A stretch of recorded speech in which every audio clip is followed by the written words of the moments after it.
La Regione siciliana ha stanziato 3 milioni di euro dal Fondo Sociale Europeo Plus 2021-2027 per le borse di studio di dottorato in ricerca di alta formazione artistica, musicale e coreutica nell'anno accademico 25-26. È stata pubblicata dall'assessorato regionale dell'istruzione e della formazione professionale la seconda finestra dell'avviso 17 del 2024 che complessivamente in Sicilia destinano 6 milioni e 90 mila euro alle borse regionali di dottorato AFAM per il biennio accademico 24-25 e 25-26. L'avviso è rivolto all'Accademia di Belle Arti e ai conservatori con sede in Sicilia.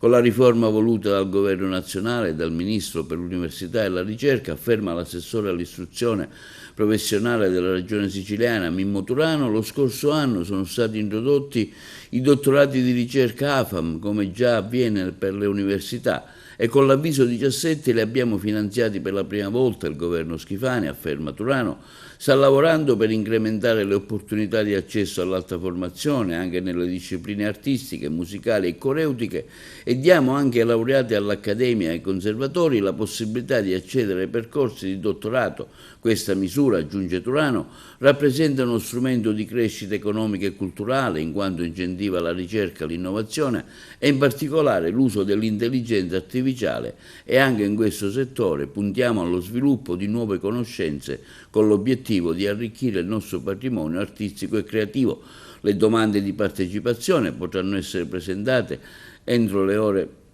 23:59 del 26 agosto, corredate dalla documentazione indicata dall'avviso tramite posta elettronica certificata all'indirizzo del Dipartimento Istruzione @certemail regionesicilia.it.